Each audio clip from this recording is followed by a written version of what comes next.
following is a special presentation of ESPN on ABC. In the Finger Lakes region of New York, you'll find historic Watkins Glen International.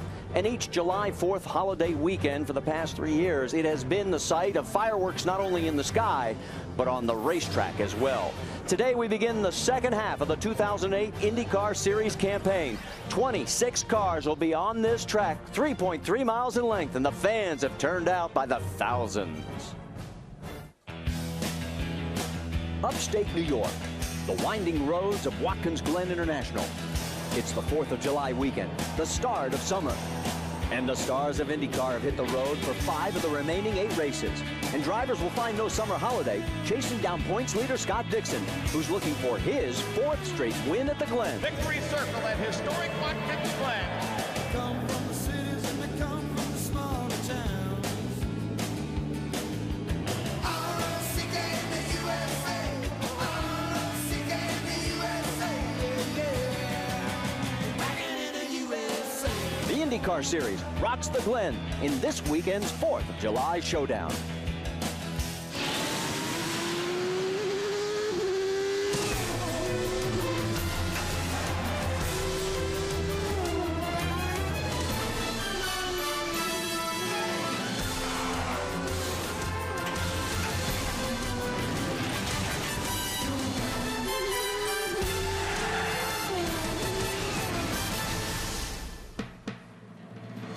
And you look down from high above at fabled, historic Watkins Glen International, and look at the crowd down in pit lane as we're getting ready for the Camping World IndyCar Grand Prix at the Glen. It'll be 60 laps over this 3.37-mile road course here at Watkins Glen.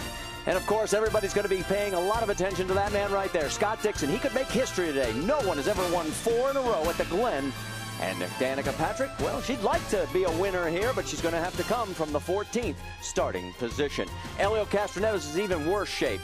Terrible situation in qualifying, which we'll detail in just a moment. He's starting dead last in this 26-car field. But his Team Penske teammate, Briscoe, will be at the other end of the grid as he'll have his second pole of his IndyCar career and first of 2008. We welcome you to Firestone Race Day, where we'll get you caught up on all the comings and goings of the IndyCar campaign. And as we mentioned, it's the beginning of the second half of the season. And of course, Scott Dixon is the man of the moment. Not only is he leading the championship and has he won 3 times, but he's won 3 in a row here at the Glen. This could be the race where Target Chip Ganassi gets their first win of the season. Dixon and Kanaan side by side. The Iceman coming to the Glen, and he leaves with a victory. Dixon, the leader, has a pretty good sizable advantage. Boy, and Dixon is just trying to check out. 1 lap to go at Watkins Glen. For the 2nd year in a row, it will be Scott Dixon. Scott Dixon has closed the gap on Elio Castroneves. Elio crashes again. He's going to see the checkered flag for the 3rd year in a row at Watkins Glen.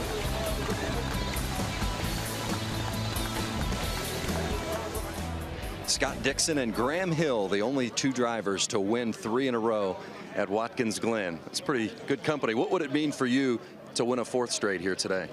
To go for 4 is pretty tough, man. You know, to go for 3 was very tough. So with the competition that we got this year, we're going to do as much as we can with the Target car. I think we qualified 4th, which also is where I've won it from twice. So we had a pretty good car in qualifying. We had a few problems with the gearbox, but you know, definitely Briscoe, congrats on that pole that he got. He was super fast, but you know, hopefully we've got enough car to get past him today. And it's going to be a tough race. It's going to be a long race, very tough with the competition we got out there. In the morning warm-up, you made some changes with your car. What were you looking to get? You know, your balance changes quite a bit, you know, when you go to full tanks, and definitely the stability of the car. And for me, that's, you know, a big complaint. Like, I'm always complaining about the stability of the car. So when you're coming in, you know, the car moves around a lot more, and you got to try and help that out. And that's all we did this morning, try and help that and trying to get some more front grip.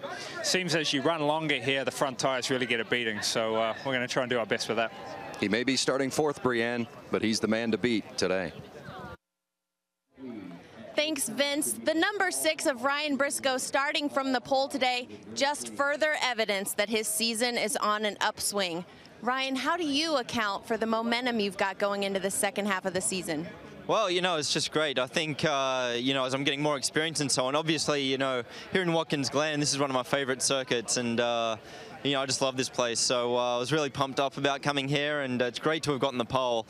Certainly didn't come easy, but, you know, we're going to have a long race today. Hopefully I can keep the number 6 Team Penske car right up there all day long, and, you know, we'll see what happens. Hopefully we can convert this into a win.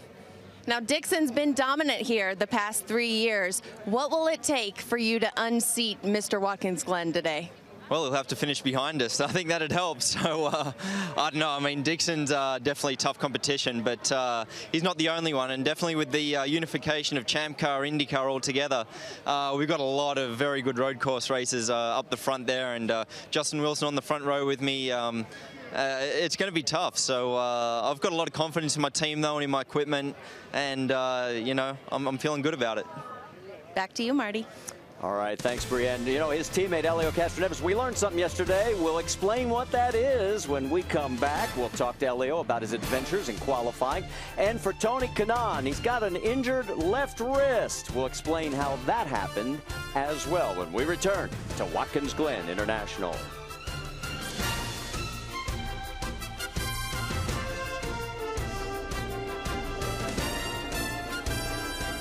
And back here at Watkins Glen International, as you can see, some of those festivities have already taken place down trackside. Drivers will be getting ready to climb into their machines. And as we take a look at the top 5 in points, of course, it's been mostly about Scott Dixon. He's got a 43-point lead over Elio Castroneves. And Tony Kanaan, the other two men we talked about before the break, both of them had some problems. In fact, Elio, it was not a good day for him for qualifying. Jack Arute is with him. Elio Castroneves was one of the fastest cars, Marty, in practice, but when it came time to qualify, well, a throttle cable came unhinged, and that forced Elio Castroneves off the race course while it was still under green for everybody else. So, Elio, what did you end up doing? You had to go up to the crowd to see if you could get some tools to try and become a mechanic, and that didn't work out. The good news is I have great mechanics. I will not replace them. You know, it was unfortunate, nothing I could do it. But when I asked one of the officials, how long will it take, you know, for the session's over, they still have 20 minutes. I'm like, hey, I might do something here. I don't know, but it's a shame, you know. Obviously, when a throttle cable broke, I didn't know. I pulled in a safety zone. It's one of those things. If I stopped probably in the middle of the racetrack, they would throw the yellow flag, and I would probably had a chance to qualify. You know, 26, yeah, it's a last spot, but hey, we have a lot of challenge in front of us, so let's see what happens. But this morning's warm-up, you were one, if not the fastest car out there. So what sort of a challenge do you face early on? You know, obviously, patience is the big deal here. But the good news is we have a plenty of space. So hopefully those guys over there, you know, you'll see that I'm coming really with a lot of speed. I'm going to try to make moves that obviously not take unnecessary risk. The nice ones like I did last weekend in Richmond. Hopefully it works, and hopefully we'll be there in the end. Vince Welch, he's one thing he's really good is with the moves on the dance floor and out on the racetrack as well. Well, Jack, one driver who's fortunate to not be starting in the back with Elio Castroneves is Tony Kanaan. Tony was involved in a practice crash this morning in the morning warm-up. And Tony, take us through what happened here. Well, I really didn't know until I saw the incident. I mean, we lost the right rear upright suspension, and you saw what happened. I mean, look how quick I lost the car. And just I knew it was going to hit pretty hard. I took my hands out of the steering wheel, but when it snapped at first, that's when it kind of fractured my wrist. They said it's a hair fracture, but it hurts not like a hair. So we're going to try to put it back together. Not the wrist, but the car, and let's see what we can do today. How will the wrist affect you inside the car today? It's a tough race, Vince. So physical that such a long corners with the steering wheel being very, very heavy. I'll try to deal with. That's why I work with the St. Vincent guys back home to be strong. To when I put myself in difficult situations, I can come out of it. I guess I'm going to have to be using my right arm a little bit more often today than instead of my left. We'll see if Tony Kanaan can get it to the front. He's a lefty, by the way, so that makes the challenge even greater today. Tony Kanaan. Thanks, Tony. By the way, folks, earlier this week in upstate New York, the stars of IndyCar took part in a different kind of competition, going up against some of America's heroes. Through a unique webcam network, drivers in New York challenged troops stationed in Iraq to a video games competition. The network allowed them to go head-to-head over thousands of miles, a brief 4th of July weekend contest to celebrate those who guard our freedom. it was a lot of fun, you know, competing against what I would call the pros at some of these games. So it was fun, and you know, it's good to do something with the soldiers overseas. It was cool to connect with these guys and to see them via webcam, and you know, it's kind of interesting to hear what some of them say. I think that you know, overall, it's great to give back in any way that we can. Scott Dixon has won at Homestead Miami Speedway. We have a new star in IndyCar racing. Danica Patrick wins at Twin Ring Motegi. It's a long time coming. And there is your winner, Will Power at Long Beach. Dan Weldon is the winner here at Kansas Speedway. Scott Dixon is going to complete his perfect storm with a win at the Indianapolis 500. Briscoe is going to win this race. Dixon with his third win of 2008. Here comes Dan Weldon as he brings it across the stripe to take the win. Happy birthday, old man. Tony Kanaan has won the SunTrust Indy Challenge here at Richmond International Raceway. And as you can see, Danica Patrick and the other drivers are now in the cockpits as we are getting closer to the command of fire engines. And of course, that was a quick recap of the first half of the 2008 season. And as we get ready for the second half, let's bring in Scott Goodyear, because really, when we look back so far, a lot of momentum, all going in the right direction. Sponsorship on the commercial side, of course, Coca-Cola has come on board, DirecTV, and just this week, Izod was announced as the official apparel company of the Indy Racing League.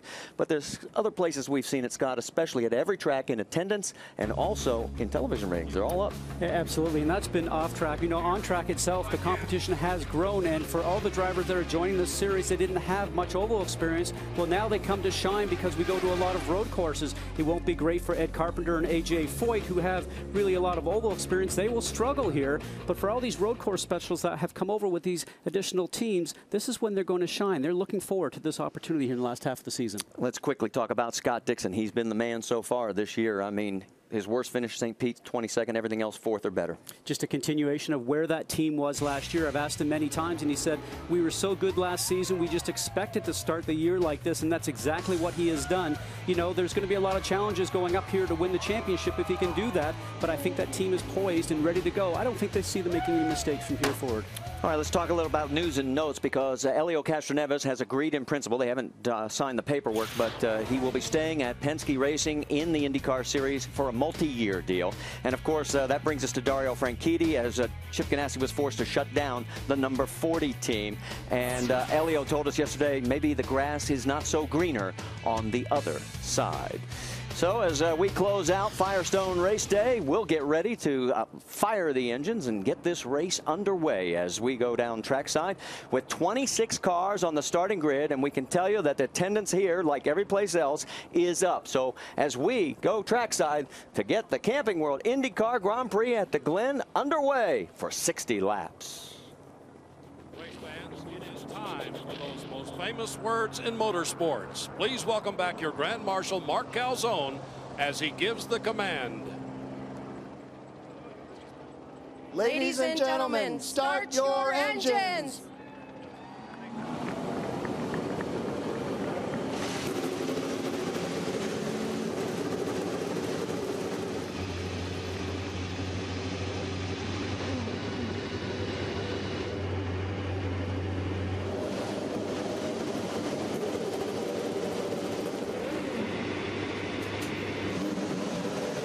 So the engines have come to life, and everybody, of course, focusing early on Scott Dixon. He's the man, obviously, to beat. He's going for 4 in a row. When we come back, we'll go green in just 2 minutes after this message from your local ABC station.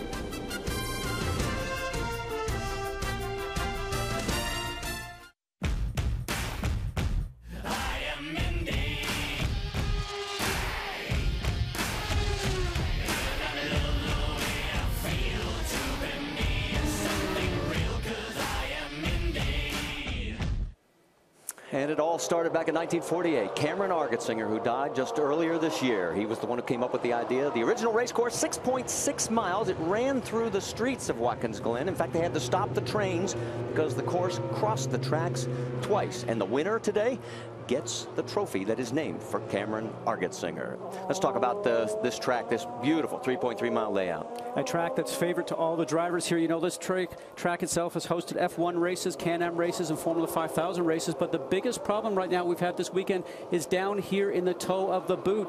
We've had 5 cars crash down there and go out of control. And this weekend we'll have to see if that's going to cause a problem. A great passing area once in a while, but it can be very difficult. And this track is a natural terrain road circuit. We've seen street circuits so far this year that the course has run on. You can see the St. Petersburg course where Graham Rahal won earlier this year on your left-hand side, and on the right-hand side, the Watkins Glen track. Just look at the difference here.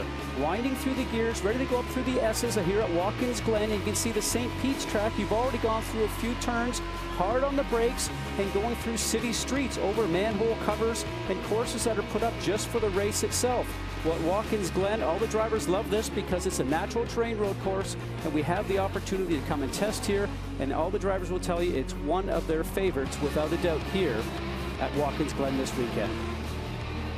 And it gives us an opportunity now to show you our Camping World starting grid. It'll come across the top of your screen. And of course, we mentioned Ryan Briscoe on point. First time this year, second in his career. And all the way back through to Elio Castroneves, dead last in the field. We've got a number of drivers that have won in open wheel competition on the road courses. And take a look at some of these names, and you can see just what we mean and how difficult this is going to be in this next 5-race stretch on the road and street courses. Certainly road course specialists all over this, and that's one of the things that the reunification has done. It's brought out a lot more drivers capable of winning these road courses, hurting the oval track specialists, as we mentioned, like A.J. Foyt and Ed Carpenter. You see Justin Wilson there. He's going to start on the outside of row number 1, and that's where we lead off with Vince Welch. Well, Marty, Justin Wilson and Newman Haas-Lanigan will start second today, as you mentioned. He's in a new race car this week. It's 40 pounds lighter than the race car he has been driving this season. Now, that's a big difference for any driver, much less a driver who's 6'3" and gives up close to 50 pounds more than some of the lightest drivers on the circuit. Wilson told me they figured a 10-pound addition is worth about 1/10 of a second on the racetrack per lap here at Watkins Glen. He's still giving up some weight, but he believes he's on a more level playing field here today, and that's going to give him a better chance to get that victory. Jackaroo? Well, if you want to talk about single car teams that are starting to flex their muscle, you have to look no further than right here, Rahal Letterman Racing. I talked to Scott Remke about the relationship that Rahal Letterman now has with their driver, Ryan Hunter-Reay. He said, you know, the big difference is this season we've begun to take advantage of the fact that we're a single car team and focus all of our efforts in learning what Ryan Hunter-Reay wants. He said it's beginning to show results out on the racetrack. He says being a single car team, Brianne Pedigo, is a blessing in disguise for them right now. Jack, when Oriol Servia qualified 5th, it solidified his team's belief he'd be a contender today. It's not always that easy, though. They missed this morning's warm-up because of a steering suspension problem. They got no practice at all and didn't get to try out a new setup, so it's a bit of a gamble going into the green, and it's coming up. Guys? They come out of turn number 11 just as you finish, and as they come down the front straightaway, the green flag flies. We're racing at Watkins Glen.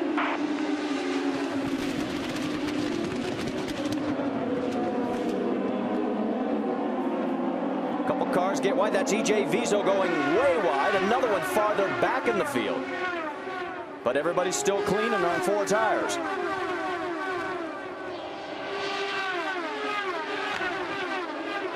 Down the backstretch. They've come through the S's. That's Ryan Briscoe in front of Scott Dixon. Dixon from 4th all the way to 2nd. Look out under heavy braking. Somebody's going to go straight. Right rear failure on Dan Weldon's car. You can see the suspension is bent and broken, so we're not sure if he got hit by somebody or if a suspension piece collapsed. Remember, that's what they think the problem was with Tony Kanaan when he crashed in warm-up earlier this morning. Weldon coming off a 4th place finish last week at Richmond, and of course he won back at Iowa, and now it looks like he may be our first car out of this race here on lap number 1 of 60. Right now it is Briscoe, Dixon, Ryan Hunter-Reay, then Justin Wilson as you go on board now with Danica Patrick. She started 14th. That's where she's at right now. That's a 90-foot climb all the way up from turn 6 through 7, coming up here through 8 and 9. And here comes Dixon, or I should say Weldon, nursing it around, trying to make it back to pit lane with that severely damaged right rear.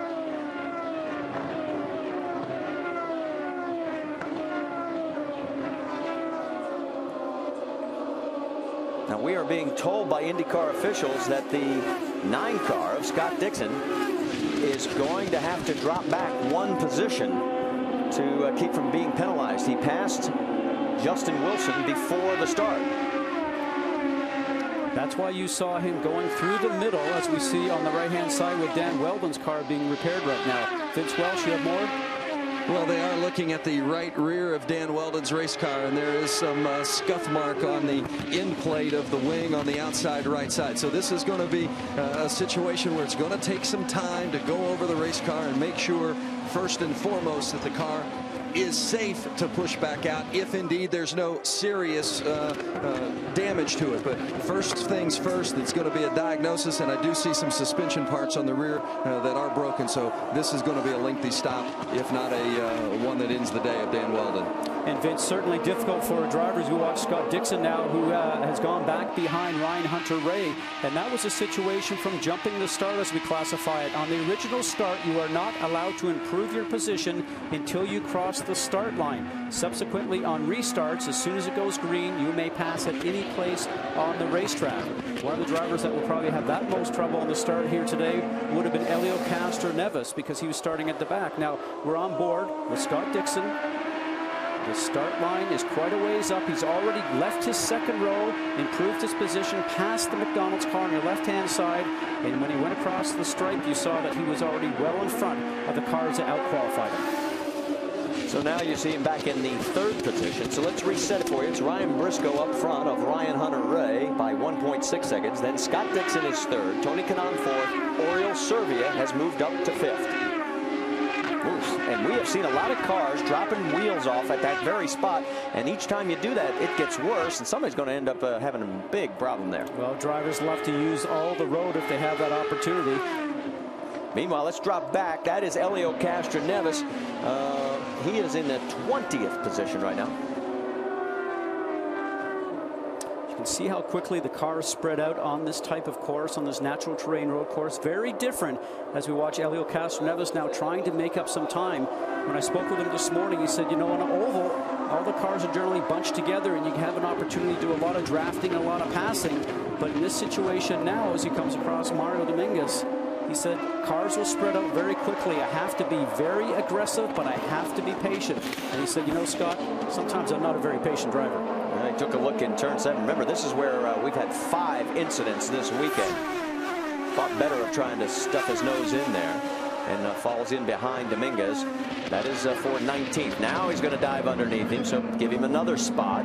So from 26th to 19th here in 2.5 laps. A lot of traffic up in front. That was Enrique Bernoldi in the 36. You also saw Marco Andretti in that mix. Marco is 11th. Now we take a look at the battle for 2nd and 3rd. Just looking at Ryan Hunter-Reay and Scott Dixon, as the lead is now 1.8 seconds from Briscoe back to Ryan Hunter-Reay.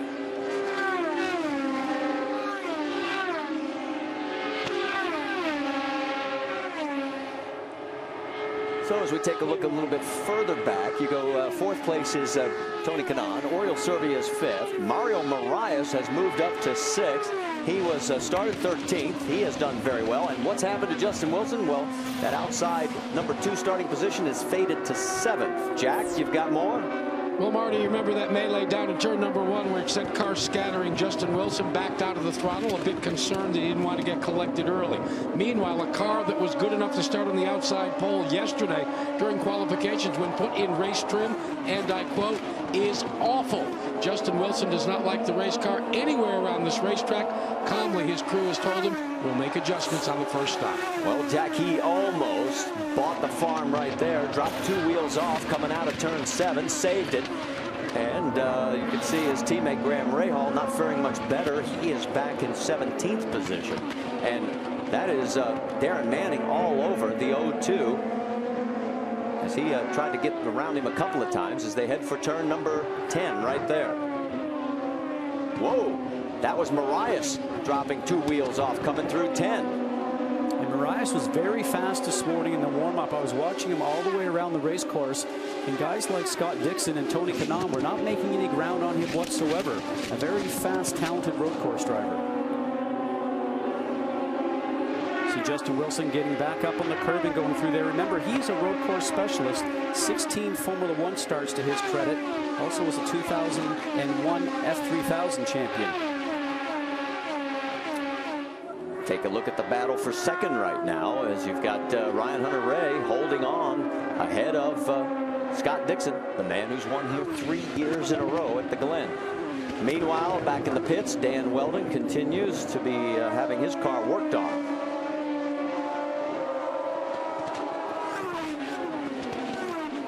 Let's go back and take one more look at Weldon's deal and see if we can see where the contact occurred. Now, in the back right of your screen. Probably about the third or fourth or fifth car on the right-hand side. You can see he's just moving out. Somebody comes on the inside of the middle of the track and hits him, which looks like possibly the 14 car of Manning. And Manning gets through without a problem. It sounds like there was a lot of cars there with Marco Andretti, Taryn Manning, and unfortunately, the guy that got the worst end of that, Dan Weldon.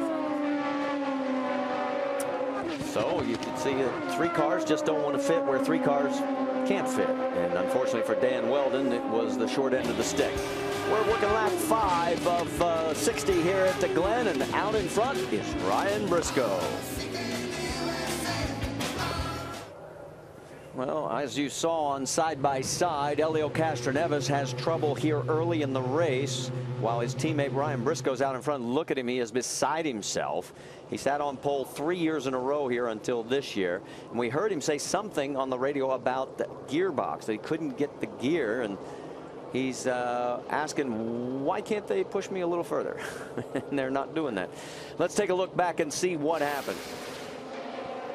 Coming out of the turn, it looks like everything is going fine for him, but he mentioned that he had a problem with the gearbox. He's on the outside from Ricky Rinaldi, off to the grass, and I don't really think that's going to cause a problem with anything, because remember, this is a paddle shifter car right now. It's not like he missed a gear where the car could have jumped out of gear with the gear lever, but unfortunately for Elio Castroneves, he's second in the points championship and certainly not going to gain points on Scott Dixon here this weekend. And the other guy that's out also, Dan Weldon, he's third in the points championship. Jack Arute, you have an update?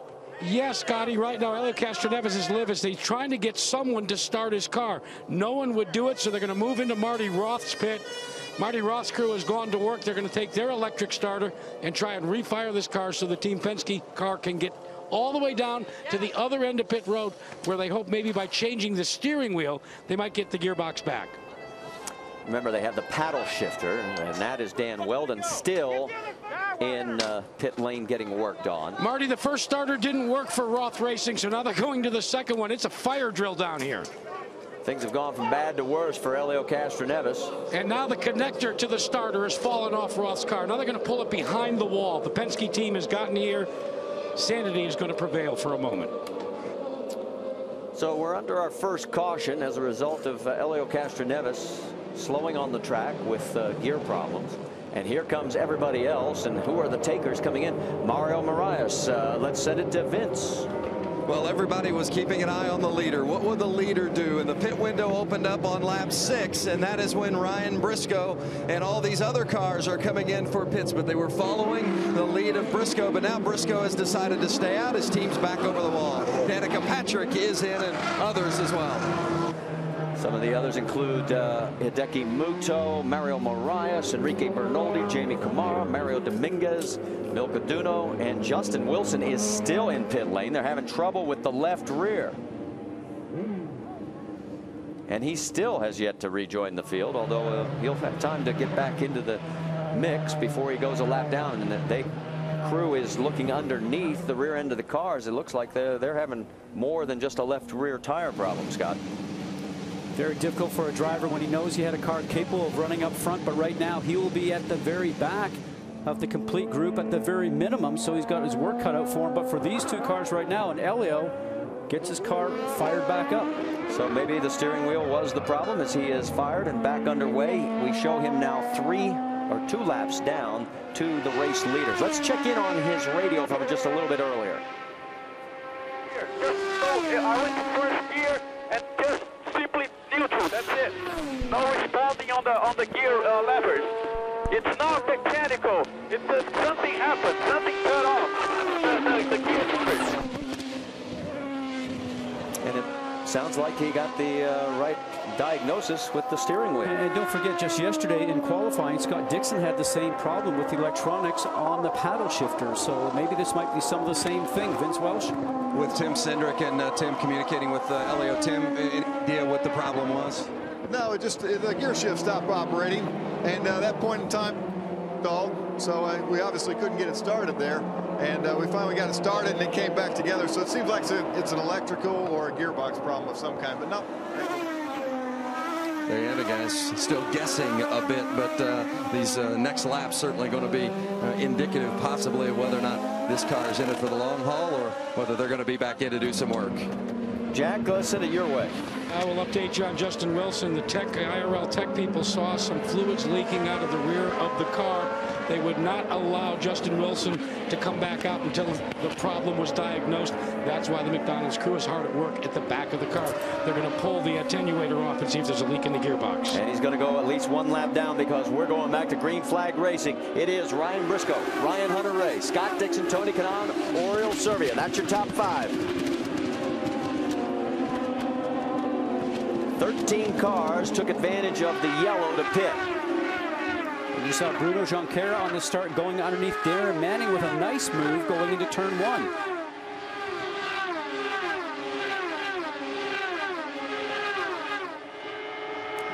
Battle for second. That is Scott Dixon inside of Ryan Hunter-Reay. Takes the position.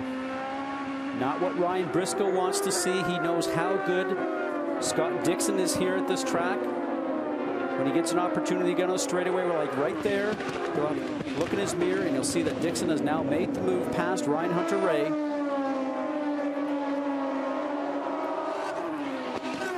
But again, if you watch Briscoe, he's pulling away from the guys that are trying to track him down, just as he did at the start of the race. His lead is already up to 0.3 of a second. Take a look at the Firestone telemetry. A hard under braking. Down a couple of gears, back on the gas as quickly as possible. Now you're coming up to what I think is one of the most difficult turns on the racetrack, coming from the new section to the original section. The car gets light at the top of the hill. You're back on the gas. It wants to step out from underneath you and back up through the gears, back up to 5th quickly, and you'll see that get through turn 10 and then into turn number 11, carrying the speed as much as you can back to the front stretch. And this is neat here. You go through down to turn 1, and you'll just go past the start-finish line, then downhill. Then from turn 1, the climb up through the S's is an 80-foot climb all the way through here, flat out. 5th gear, and then 6th gear at the very top here. Armco on both sides, no room for error, and down that long straightaway down to the bus stop. And Briscoe's got himself a race car because he's opened up the lead to 1.1 seconds. And Dixon's trying to do everything he can to reel him in. And while all this goes on, Jackaroo, work continues in the O2. Yeah, they did diagnose that there's a problem in the gearbox area, and there is gear oil flowing from it. They're going to try and stop that up and send him back out. But they're not real optimistic, guys. Tough break. Yeah, remember back in Long Beach at the Champ Car finale, he was sitting on pole, had a mechanical malfunction there that put him out of the race. He had a great run going there, and here he was on the outside of the front row here, and another disappointing end so far. Take a look at Oriol Servia right now as he continues to run 5th, and Bruno Junqueira right behind him in 6th. Of course, these two guys very familiar with the road courses. In fact, Oriol, I think he's up to 100 starts on road courses. And these are two drivers that transferred over from the Champ Car group. Very competitive road course drivers. Bruno Junqueira sat on pole at Indianapolis. He has a wealth of oval experience also. Coming into his own here, I think, towards the end of the season. I spoke to him just 2 days ago when he arrived here, asked him what he thought of the racetrack. He said, I love it. I'm looking forward to the second half of the season, and then looking forward to next year when we can just sort of get ready, rebuild, and get ready for all the oval races. As you see the ticker across the top 10 cars all stayed out. And from there on back is where we started to see the pits. We're back a few laps ago. Let's talk a little bit about Tuesday night at 8, 7 Central, because it's dirty fun for the whole family. See why Wipeout has become a giant splash hit and the biggest news show of the summer. All new Wipeout, Tuesday at 8, 7 Central on ABC. Meanwhile, all the action continues with Ryan Briscoe in control of this race so far. He has led all 10 laps. This is the 4th time this year he has led here in the IndyCar Series. He's won once already. That was on the oval at Milwaukee.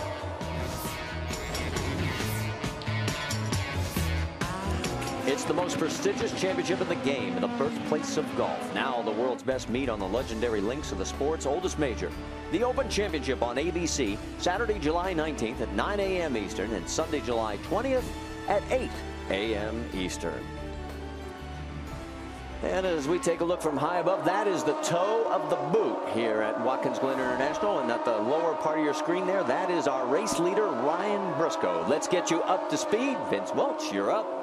Well, and the man in front of the field is Ryan Briscoe in the 6th car. Briscoe scored his first ever podium here back in 2006, and he is working hand in hand with the captain, Roger Penske. Of course, Roger on the other end of the radio with Ryan Briscoe handling the strategy.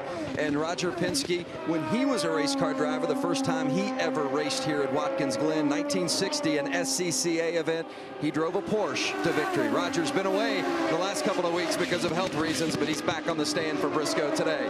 Scott Dixon is running behind Briscoe in the 2nd spot. One of the keys to success for Dixon over the years here at Watkins Glen, the straightaway speeds. They trim out the car so they're faster on the straightaway speeds, knowing that they are very difficult to pass in the corners. Feeling if they can get an edge on the straightaways, they'll be the car to beat. So far, so good. Brianne Pettigo.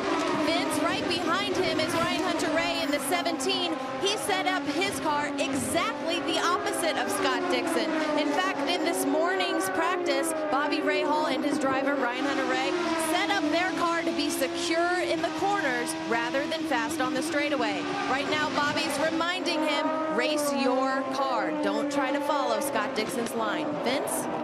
In 4th place is Tony Kanaan, and remember, Kanaan crashed in the morning practice. His team worked feverishly to get his race car repaired. Not only was the car damaged, but also Kanaan's left wrist, which had been broken twice.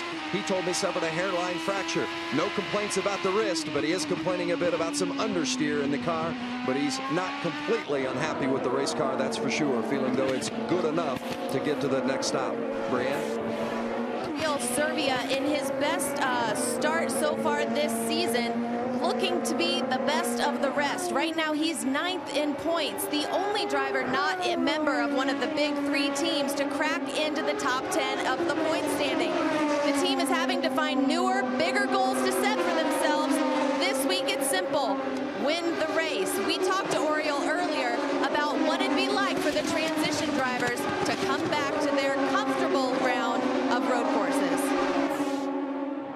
Now it's our chance to shine a little more, not only because we come from a road course background, but also because the way the rules are, on the ovals you can do a lot more development on suspension and special pieces, and in road courses it's a lot more restricted, and everybody starts more on the same base, and you cannot do as much development. So for us, the transition teams, we're basically closer to start with to the top teams, and that gives us, chance to maybe show something. Right now, Oriol in 5th position, still in the fight. Jackaroo. Meanwhile, in 6th, another transition driver driving for Dale Coyne Racing, Bruno Junqueira. Happy to be back on the road course, but Brianne, much the way you alluded to for Ryan Hunter-Reay, Dale Coyne and his team elected to give Bruno Junqueira more downforce down the straightaways and sacrifice some speed. Therefore, he would be more secure in the corners. Not the same for 7th place Taryn Manning, driving the ABC supply car for A.J. Foyt. Now, Manning has elected to free the car up. He had tire issues early on during practice where he couldn't get enough grip out of the tires. He said that what he discovered is he wasn't driving the car hard enough. They took downforce out. They make it a little dicier for him to drive, and he said, all of a sudden, I've got all the grip from the Firestones I need. Brianne Pettigo. Marco Andretti, currently in 8th position, is already complaining he believes something is broken in the rear left side of his race car.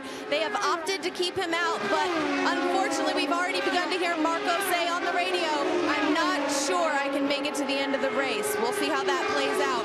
Right behind behind him is Will Power, the other member of the KV racing team. He's in 9th position. Will Power was stayed out after that first pit stop. They were considering adding a turn of front wing. Look for them to do that earlier. They are already telling him he needs to get better fuel mileage if they want to see it to the end. Jack? Vitor Meira has his hands full in the Delphi National Guard car.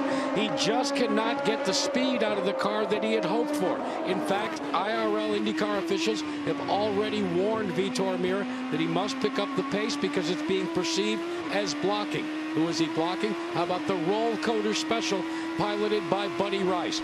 Rice has said virtually nothing on the radio to his Dreyer and Reinbold crew. He is a road racing ace that began to show some muscle right here, Brianne Pedigo, 1 year ago. Behind him, EJ Viso in the 33. He did come in that first round of pit stops, took a minor wing adjustment, but he's complaining of understeer. Hopefully that wing adjustment will do something to correct that. Understeer has been the snake that's out to bite EJ all weekend. Jack? And Mario Marias, teammate to Bruno Junqueira in the Dale Coyne entry in the Sonny's Pit Barbecue Special, wants to get a front wing adjustment, but during that Elio Castroneves caused caution, the crew elected not to adjust the wing. They told Mario just to ride for just a little while. Vince Welch. Well, and behind Marias is Danica Patrick running in the 14th position. During practice all weekend, Danica has requested more rear grip. The car not exactly to her liking, but her team very encouraging with her on the radio, consistently urging her, telling her she's doing great as they work their way toward pit stop time. But their communication on the radio has been less to Danica's liking. All right, thanks, guys. Make sure we talk really loud into the radio today, just so that I can make sure I get the information right away and don't have to ask you to repeat it. It's been tough to hear. All right, thanks, guys. And as we listen to Danica, let's also put some periods on Elio Castroneves right now, as he is multiple laps down, as is Justin Wilson. And Dan Weldon is behind the wall and out of the race. So a tough day for Dan, as you can see. Elio trying to fight his way back as he's got Graham Rahal right in front of him. Rahal in the 16th position. Elio, as we mentioned, 3 laps down in 24th. There was Scott Dixon. And it looks like we're going to see our first round of green flag pit stops. Here comes Tony Kanaan. It's been 17 laps since he was in the pits. Vince, he's heading your way. Well, Kanaan has complained about the understeer, as I reported earlier, so they're going to make a front wing adjustment, of course, for Firestone tires and fill it up with ethanol fuel. But that wing adjustment is key for Kanaan, who's working with that sore wrist already here today. In those high-speed corners, it's going to be a handful. And I know he told you in our pre-race that he had a slight hairline fracture of the wrist, but the release from IndyCar officials was that the x-rays were negative and that he was cleared to drive. So there you see, as we're on board, he is back out, as he's the first of those that did not stop during our first yellow to come in. And there is your top 5 here at the IndyCar Grand Prix at the Glen. Well, you saw in side-by-side a number of the cars making pit stops, including Ryan Hunter-Reay, Taryn Manning, Marco Andretti, but our race leaders have not. First and second are still out there on the track. Ryan Briscoe, as is Scott Dixon and Oriole Survey. They're working 19 laps since their last pit stop. They have got to be getting lean on fuel. Waiting to see if they come in this time by. You can see the lead right now is about 1.2 seconds. Both teams are laid out. And this is turn 10. We'll get an idea here. There's only the right-hander coming up on turn 11. And yes, here comes the race leader. Ryan Briscoe turns in, and right behind him is Scott Dixon. So as they make the long trip down, we'll send it to Vince Welch. Well, and you see Ryan Briscoe bringing it in, and Scott Dixon right behind. My call on the radio to Scott Dixon, reminding Dixon to hit his marks and reminding his crew to hit a good stop. The same for Roger Penske, as he's been encouraging his driver, Ryan Briscoe, encouraging him. Watch me before you go. Watch me. Fuel and tires for both. No adjustments to the chassis for either one. Briscoe is going to be the first to go. A little bit of a slower stop for the 9 car. So they both get out. That's the way they came in. And Oriole Survey, who was in 3rd place, also makes his stop. You see Will Power. Brienne? Well, it's tires and fuel for Will Power. He did it for the number 8. All right, thank you, Brienne, as they come back out onto the racetrack. There you can see, there comes Will Power. And it's a little treacherous exit coming out of pit lane if a couple of cars are barreling down on you after coming out of turn number 1. But Will makes it safely. So right now it shows Vitor Meira as our race leader. Now remember, he pitted 13 laps ago. And we're being told by IndyCar officials that Oriol Servia will get a drive-through penalty for speeding on pit lane. So a tough break for Oriol. Very difficult in that situation. You want to try and make up time on your in-lap and then also on your out-lap, but you also have to make sure that you're at 60 miles an hour once you enter the speed zone into the pit lane. And there's no tolerance on that. If it's 61, you get caught, and it's a drive-through. There you see Ryan Briscoe. He is shown right now in second place. And there is Vitor Meira. As we said, it's been 13 laps. Now it'll be 14 since his last stop. And we saw a number of drivers go as far as 20 laps. 4 laps to pit. Good job, kid. And that's basically, they're looking at lap 18. They're saying 4 laps to pit. He's got 14 under his belt. Well, everybody's going to try and make this in 2 stops. And with the leaders right now getting close to somewhere around 20. But don't forget, that was with the yellow caution period. So it'll be interesting to see if they can make good fuel mileage here. There's a difference here compared to last year. Last year we were on 100% fuel. This year you do have 4 settings of fuel trim, one of them being a caution yellow though. And the 5 car did the pass-through penalty, so Oriol Servia will go back out on the track. And Vitor Meira, remember, and that one caution that Scott mentioned, that was for 2 laps. And that's been our only caution so far as we're working lap 22 of 60 here at the 3.3-mile road course at Watkins Glen. We're talking about fuel mileage. You did see Tony Kanaan come in a couple of laps earlier than Ryan Briscoe and also Scott Dixon. So that might play out something here when we get close to the end of the race. So as we've got a moment here, remember last year at this race, Vitor Meira was leading late in the race and then ran out of fuel, and it cost him dearly. And maybe things will be a little bit better, Jack. If you go on board with the National Guard car, Vitor Meira, if we take the onboard as we look down on the side pods, you'll see all the prerequisite Delphi and National Guard. But there's also a decal called EZ40. That is a tribute to a troop transport that was shot down earlier this year. The National Guard troop transport, 12 people all on board were killed. So they decided on the right side of your screen, you see the EZ40?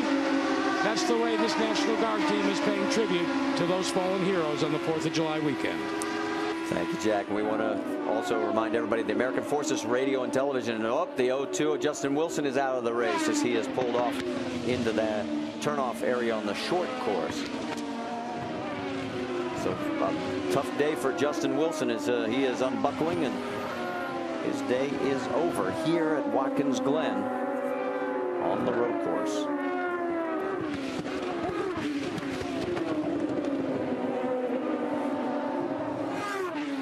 So meanwhile, Vitor Meira continues on 15 laps since his last pit. We'll be back in 2 minutes after this message from your local ABC station.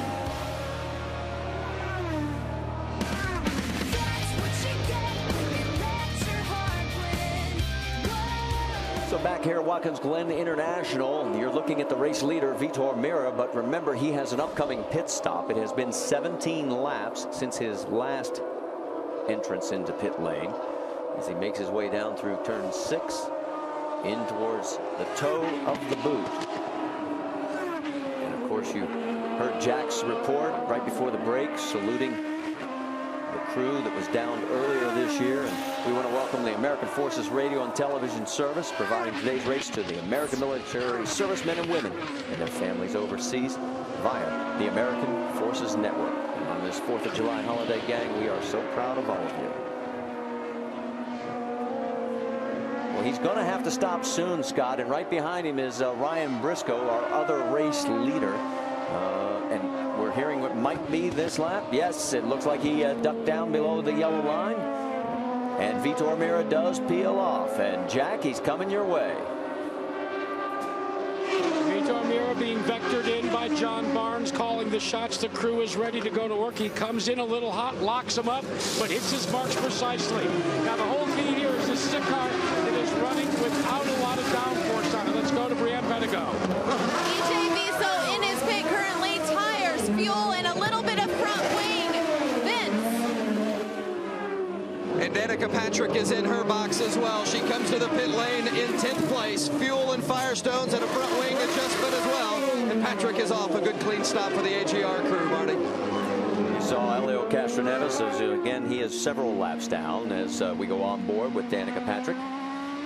She makes her way back out, which now means Ryan Briscoe has retaken the lead here at Watkins Glen, and right behind him, the man who's looking for 4 wins in a row, Scott Dixon. Hideki Muto has moved into 3rd. Graham Rahal is 4th, but both of those cars need to make a pit stop. It's been 18 laps since they've been into pit lane.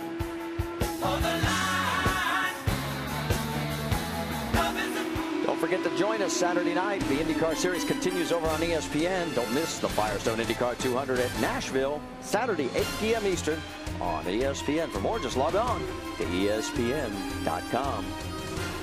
And that was Graham Rahal. He is currently running in 14th with Danica Patrick right behind him. Let's reset the top 5 for you as you look down from high above. That is Ryan Briscoe heading through turn number 8 as he is the race leader by 1.2 seconds over Scott Dixon, the man who's trying to win here for the 4th year in a row. And as we drop back a little bit further, about a total of 9 seconds to be exact, it's going to be a long drop back, but it gives you an idea just how big this track really is at 3.37 miles. Ryan Hunter-Reay will be there in 3rd, and right behind him in 4th is Tony Kanaan, and then Bruno Junqueira will round out the top 5, and he is another 7 seconds behind in that group. So there you see some of the other cars coming on through, and you know, Scott Dixon obviously been a lot of the talk of the town. As there you see Tony Kanaan again, still nursing the sore wrist. We go on board with Dixon. Obviously, history in the potential to be made here. And can't overemphasize how many races and how many names of people that have won at this racetrack. I mean, the history is a who's who. For example, Graham Hill won here 3 times in a row. Jimmy Clark won here 3 times, not in a row. So did Jackie Stewart, Carlos Reutemann, and James Hunt. They all won twice. The list also includes Niki Lauda, Gilles Villeneuve, Emerson Fittipaldi, Alan Jones. I mean, that's an elite group. Pretty thick in the Formula One history, and this was one of the great Formula One tracks that all the drivers love to come here and race at. And as all the drivers in the IndyCar series have now said, it's become one of their favorites. Even the drivers that have driven internationally with all the tracks throughout Europe, some of the great road courses over there, the drivers here have said, I think this is easily one of my favorites. The elevation changes. There's over 1,000 feet of elevation change between the lowest point and the highest point at this circuit. But what's going on right now with Ryan Briscoe leading, Scott Dixon in 2nd. I've noticed on the timesheets here, Marty, that Scott Dixon, after that last pit stop, he made a half of turn front wing change. He is now starting just to creep up on Briscoe as the race continues. And all the drivers are telling me that as the race goes on, their tires wear, they continue to get a little bit of understeer. They'll have to make some compensation for that. And that front wing change was probably just enough to give him a little bit more grip on the front. As the race continues and the track continues to rubber up, the drivers will continue to make those changes during pit stops. We saw both of them from high above get around Enrique Bernoldi. That puts him a lap down. That means 19 cars on the lead lap. We did notice, though, that if you were with us in Milwaukee, you heard the story about Scott getting free LAMB, LAMB for life. Well, he thought it was land, L-A-N-D. Well, this week here at the track, the group from New Zealand who offered the free LAMB, they brought it to him. And take a look at this apron. I love it. Great. Just like a driver. I like the prize money and give me gifts. So he had his first taste of the free LAMB for life. We're working lap 30 of 60. This time by, we will have reached the halfway point of the event. And right now, it is still Briscoe by 0.3 of a second over Dixon. And then another 9 seconds back is Ryan Hunter-Reay. And that brings us to this week's Ethanol Edge. Ryan Hunter-Reay has done just a great job, in my opinion, after joining the Rahal Letterman team last year. came into a situation where they didn't think they were getting enough performance with their driver, made a change. This team has continuously grown. And Ryan Hunter-Reay, you can see he has the win column, top 5, top 10. The thing that really impresses me about Ryan Hunter-Reay is that he's really working well with the team. It's a one-car team right now. Very difficult to go against these super teams that have 2 or 4 cars because you're trying to gather information when you go to all these racetracks. He has done a terrific job as we now just reach the halfway point of the race, Marty. So 30 down, 30 to go, and Ryan Hunter-Reay continues to motor in 3rd place. Right behind him is Tony Kanaan. Here comes Ryan Briscoe up on some slower traffic, as that is Jamie Camara, teammate to Enrique Bernoldi at Conquest Racing. Boy, if you were with us for Richmond, your heart had to break just a little bit for Camara. First time he had ever led an IndyCar race, and then of course to crash out late.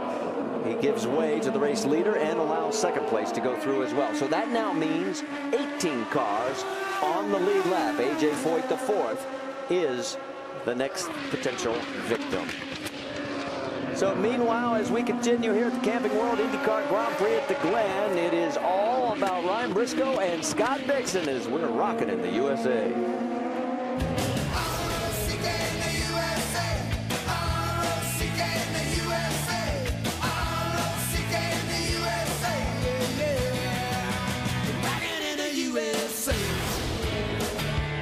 Talk a little baseball because ESPN's Game of the Week features another chapter in the Red Sox-Yankees rivalry. Manny Ramirez and company march into Yankee Stadium tonight. It's Sunday Night Baseball presented by Taco Bell on ESPN tonight at 8 p.m. Eastern. Take a look at up front. You've got Ryan Briscoe and Scott Dixon running in 1-2 position by 0.7 of a second, and then it drops back to Ryan Hunter-Reay another 8 seconds back. Here's our Firestone Lap Leaders. We've only had 2. Ryan's had the most, 28 laps. Vitor Meira led for a total of 4 over the 3.37-mile road course. You heard earlier during the last round of pit stops, potentially the opportunity to maybe make this on one more stop. Vince Welch, what are you hearing down in pit lane? Well, that's what Ryan Briscoe and Scott Dixon are looking at. They made 20 laps in their first fuel stint. That means if they go 20 laps on the next fuel stint, they'll stop at lap 40. 20 more laps, lap 60 is the end of the race. So these 2 drivers, the 1st and 2nd place drivers, can make it on one more stop according to their fuel strategy at this point. And Dixon and Briscoe are both on their fuel number. Now, there are only 2 other drivers that pitted on lap 20, and that's Will Power and Bruno Junqueira, but they're considerably back behind. So, Jack Arute, these 2 drivers, Briscoe and Dixon, are the ones on the fuel strategy that looks like it's going to pay off at the end. Yeah, Vince, but for Justin Wilson, he doesn't need a fuel strategy because the McDonald's car with the mechanical woes and the gear oil going out the back end, he's out of the race. So, Justin, can you describe the feelings coming back to a road course, running as well as you did in qualifying, and then to have a mechanical?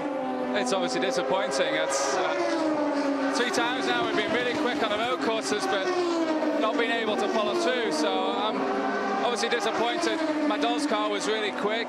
We struggled in the first few laps, but after that first pit stop, we sorted out the handling, whatever reason that was, but had an oil leak, so just disappointed to be out of the race. How does a driver of your ilk maintain a positive mental attitude with all of the myriad of problems that you've encountered? Just have to think forward to the next one, and look forward to next weekend back on the oval, and then after that we're back on a road course. So it's thinking of the next opportunity and trying to make the most of it. Guys, for guys like this that came over in the transition, it's the second half of the season that looks pretty exciting.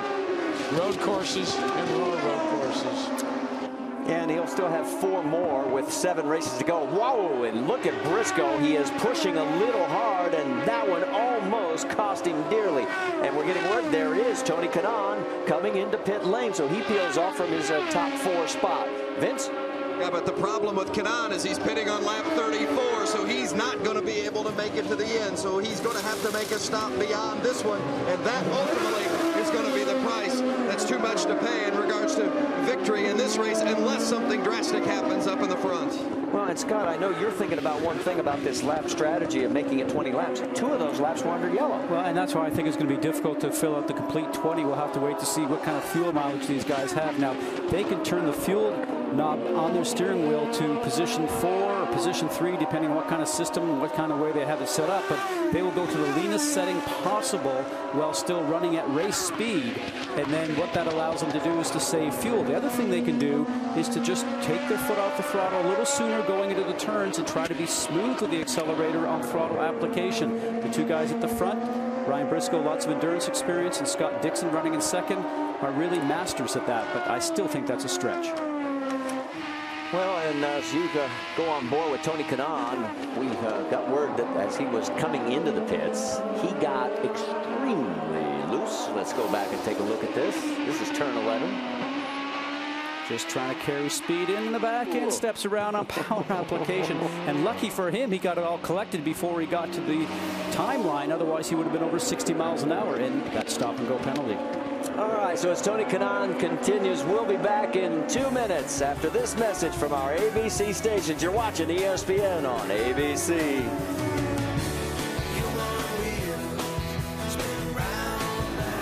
Back here at Watkins Glen International, those were the race leaders flying by you on the front straightaway down into turn 1. It's Ryan Briscoe ahead of Scott Dixon.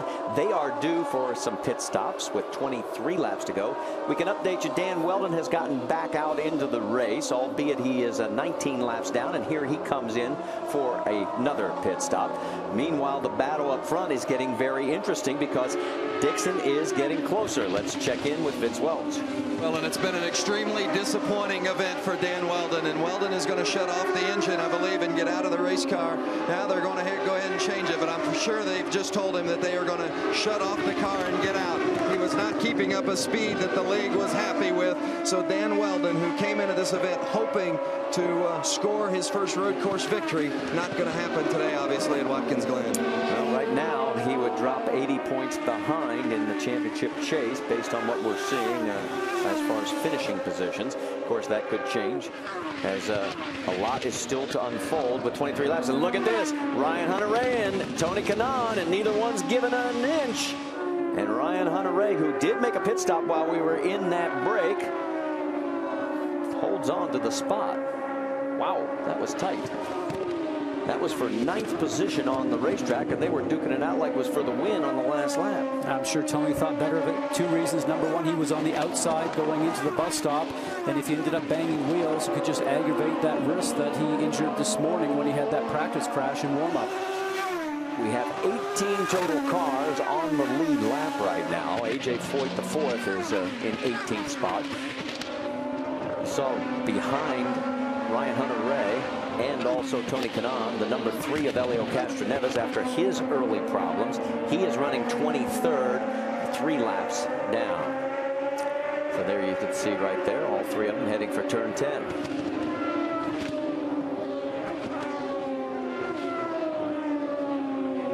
For Castroneves, this too hurts him in the points. Right now he will drop 71 markers behind Scott Dixon, who is currently running in second. And there is Taryn Manning.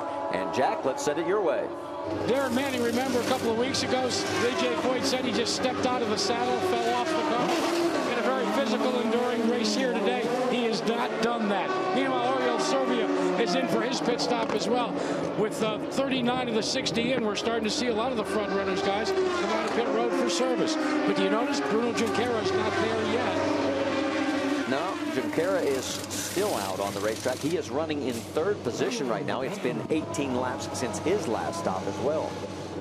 And this is taking... Oh, no. We're hearing that there is problems in the 5 car. Not only do they have a problem underneath the engine cover, he was caught speeding again. So even if they get it fixed, it's going to basically ruin their day. And we're hearing with 21 laps to go, race leaders will be coming this time by. So it looks like they will make 20 laps on this load of fuel. Oh, and we have a crash by Vitor Meira. And that looks to be turn number 8. With his hand gestures that he's got going, I wonder if that was he was helped and assisted doing that. But for the leaders right now, this yellow comes at an opportune time, and it takes the question away. Once they refuel and go back out onto the track, it will certainly take the question away whether they'll be able to make it on just this one more stop. That's a ton of damage, guys. Vitor climbing out of the cockpit, and he is furious. Let's take a look. Viso underneath. Yeah. He knew he was there. Viso gets on the gas. Vitor had left him space, had left him room, a very gentlemanly type driving. Now watch on Vitor's car. He's going to get a bit of a draft. EJ Viso's looking. They come in the braking zone. And he can sense that he's there. He leaves him room, and EJ Viso just goes towards the outside of the curbing and takes a normal line as if there was not a car on the outside, and just basically takes out Vitor Meira. He has reason to be not very happy. So as we come under our second caution here in the afternoon, our first one was for a total of 2 laps. This one might be a little bit longer. The fewest cautions we've ever had in this event was 3, and that was last year. So with soon to be 20 laps to go, we might get lucky enough to go green the rest of the way and see who's got the best horsepower and best driver. Well, this change here for all the pit stop rather for these drivers will be very important, because tire pressures and wing adjustments that you're going to make is going to be crucial to make the right call. That would be determined on how your car is going to handle towards the end of the event. The other side of it too has to be a fast pit stop, no mistakes whatsoever by the crew, because whoever, in my opinion, whoever leaves here first is going to be the guy that's going to win this race. Pit lane is still closed. They're waiting for the field to bunch up behind the pace car. So there is your top 5. The shootout is about to begin.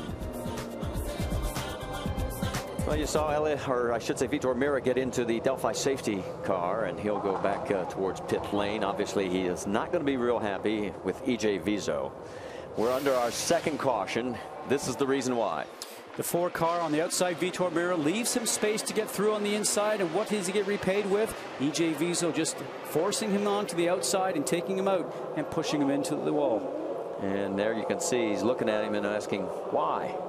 And that is a Brazilian gesture, I believe. I gather it is. You are not #1 on my Christmas card list. All right, so you can see the field has formed up behind the pace car. We're waiting for word if pit lane will be open this time by.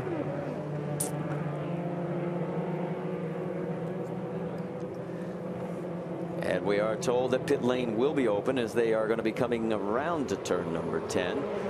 And this is going to be the money stop that we always hear about in racing, because we've only had 2 lead changes. So it's who can get your car out first. So here they come into pit lane. Let's send it to Jack Arute. Marty, Bruno Junqueira in 3rd did not want to see this pit stop. They had been saving fuel. They are using high downforce, low horsepower. They're not going to make any changes, however, as they come to service first. But they wanted this to go totally green. For Junqueira, this is just a change. And meanwhile, back up to Vince Welch, where the leaders of the pit.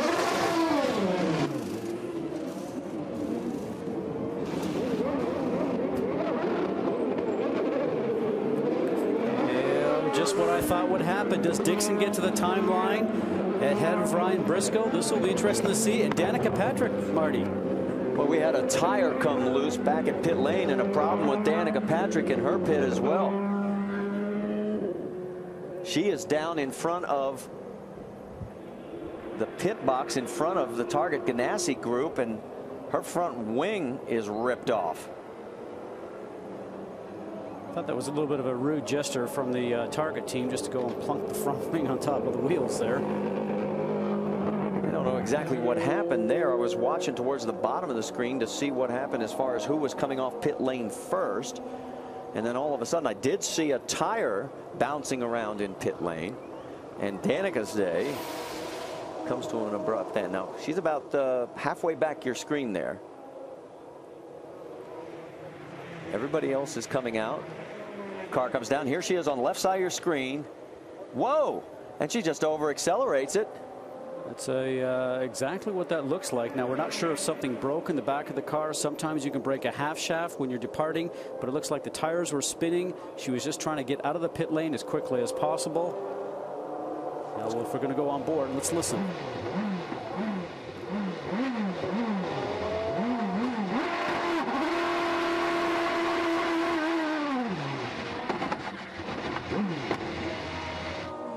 Possibly just lit the tires up so much, and the car didn't seem to go out towards the center traffic lane is exactly what you're trying to do here. Now, what they'll attempt to do is to change the front wing.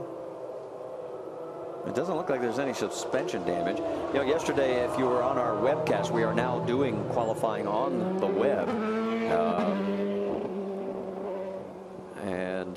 We had talked about where the finish line was, and we were misinformed, and it was a lot closer to where Danica took the checkered flag, so she was really not in the wrong there. There's Mom Bev as she's looking on. And Jack, you've got more? Well, Danica immediately after it happened was apologetic, and Kyle Moore tried to calm her down, but also tried to tell his crew, look, if it's just the front nose, let's change the front nose and send her back out. She's back out there, and you can see that they've got to make the nose change next time, so she'll be back in the pits as well. But a very distraught Danica Patrick after that incident on pit road. And as a driver, Jack, you're trying to make the best time possible to in your pit stop and to come out. And what they did with her after that is they noticed that the pack was about ready to come around, and she would have went down one lap. So they sent her out with a broken nose cone. And once she gets back up towards the back of this group, she will come into the pit lane, change that nose cone, and then get back and re-enter. Here's the race off pit road, and take a look at there is Scott Dixon. Here comes Ryan Hunter-Reay. And where is Ryan Briscoe? Third. So the pit crews for the first two cars are going to be very happy. Ryan Briscoe's crew is not going to be happy. So we continue under our second caution here, and Taryn Manning will be shown as the race leader. He pitted on lap 38. He's going to try and go 22 laps, and depending on how much green flag or yellow flag operation we get here, he might be able to do this. Well, he also has to have the speed to be able to keep the group that's behind him back there. And I question whether he'll be able to do that. Now, Will Power, who was running in fourth spot just towards that pit stop, came in, went back out, and is now back in the pit lane getting some more service work. So a problem for him. And you can see Danica back in, and they will take the nose cone off and put the new one on.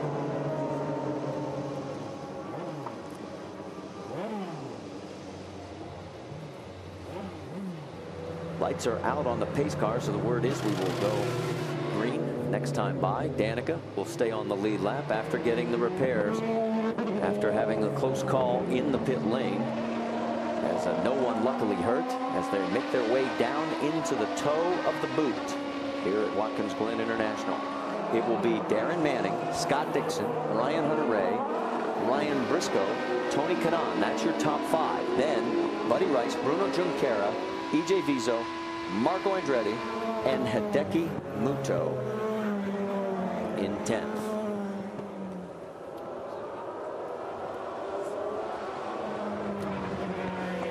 While we're waiting to go back to green flag racing, let's talk about what's going to happen Tuesday at 8/7 Central, because it's dirty fun for the entire family. You can see Wipeout. It's become a giant splash hit and the biggest new show of the summer. All new Wipeout, Tuesday at 8/7 Central on ABC. So with 18 laps to go, there is your top five. Can Taryn Manning make it the distance? Come back and find out. Well, we're back here at Watkins Glen International getting ready to go green, but let's first do our GoDaddy.com trivia question. And when was the last qualifying record set at an IndyCar Series event? The clock is ticking.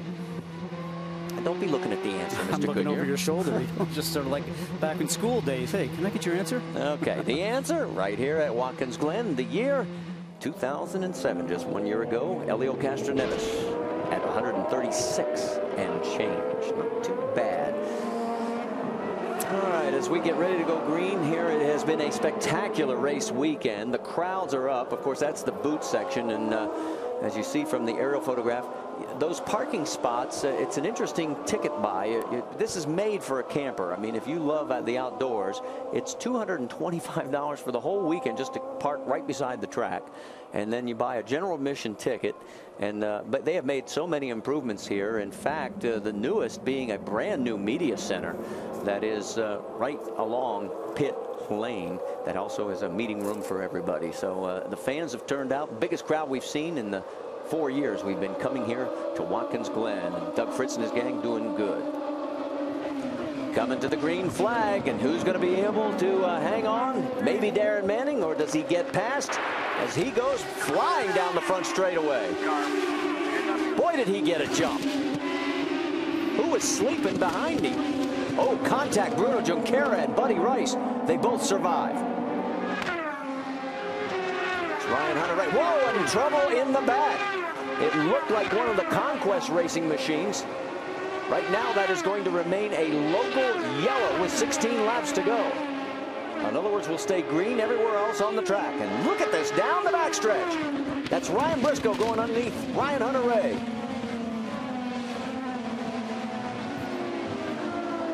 Behind Briscoe and Ryan Hunter-Reay, you saw Tony Kanaan, Bruno Junqueira. That is all for position, and now we are being told it is a full course yellow because the car down in turn number 1 is stuck.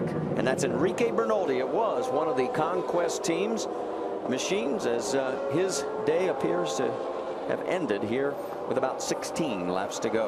Well, and Taryn Manning doesn't mind seeing this yellow. He gives now an opportunity to run a few more laps under the yellow caution fuel designation on his car, so he should be safe to be able to get to the end. Looking at Enrique's car, it didn't look like there was a lot of damage on it, but we'll have to wait and see if they can get him revived. He's got the steering wheel off. No, with his points always being very valuable, if the Delphi safety crew can come along and restart him if there is no problems with the car, it would be a great opportunity just to go out there and continue running laps and learning about the car and also learning this racetrack. Let's go back and take a look and see what happened. Here we go down to turn number 1. Everybody dicing here. You know, starts and restarts are great, and as you can see the touching right there between the 18 of Bruno Junqueira and the 15 of Buddy Rice. Drivers are always trying to take advantage on restarts to gain positions. Now back behind, you can see some parts flying there. We're not sure what contact he had, but he certainly got the worst of it. Take a look from this angle. Look at the top of your screen. Whoa, man, he bounced up over somebody's wheel. He carried way too much speed coming into the turn and probably wanted to try and get a good run in through 1 and then take advantage of getting a draft going down the back straightaway, but you first got to get through the turn. Well, his teammate Jamie Kamara took advantage to come into the pit lane as they did some work on the 34 car. And meanwhile, the Delphi safety crew continues to try and extricate the 36 of Enrique Bernoldi. They're off to the right in the back, and there comes Kamara. All right, so as this all takes place, we'll step aside for 2 minutes. We'll return after this message from our ABC stations. You're watching ESPN on ABC.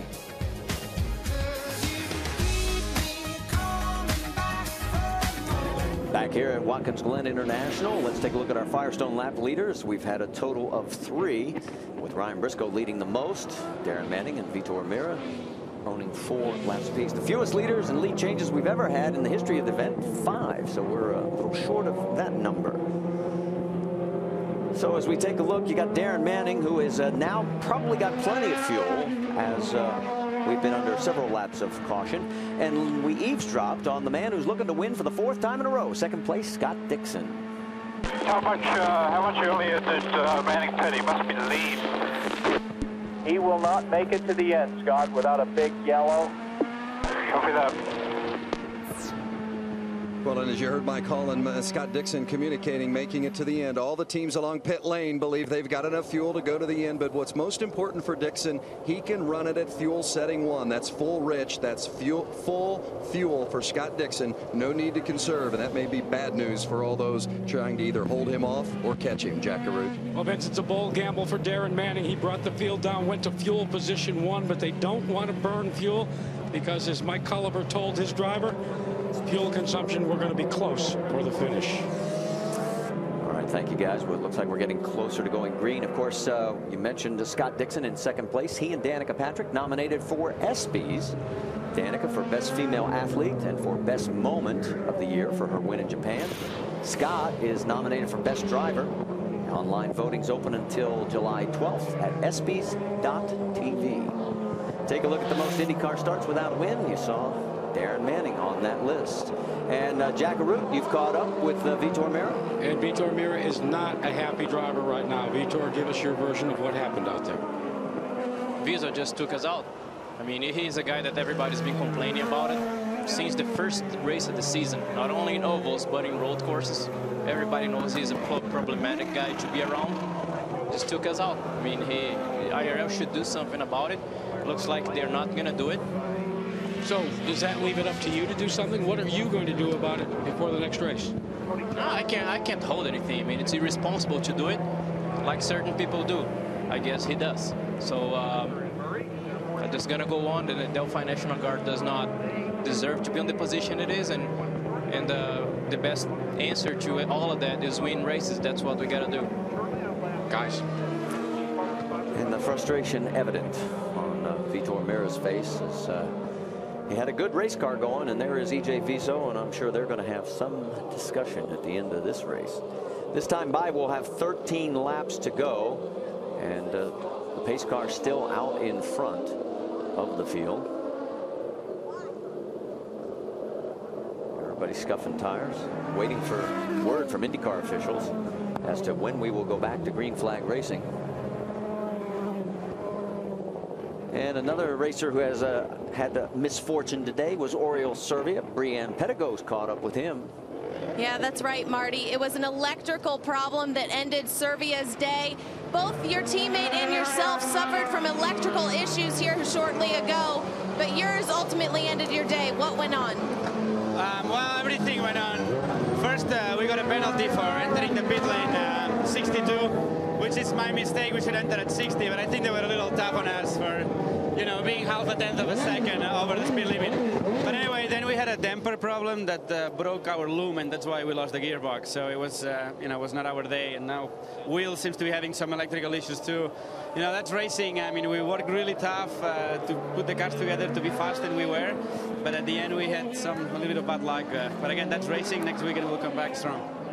It's a series of bad luck down here in the KV pit, as you just saw. Will Power has pulled back into the pit. Yeah, and they're still working on that car, and tough break for both of those guys, as Oriol, of course, coming off a best of 5th last week at Richmond, his best oval run this year.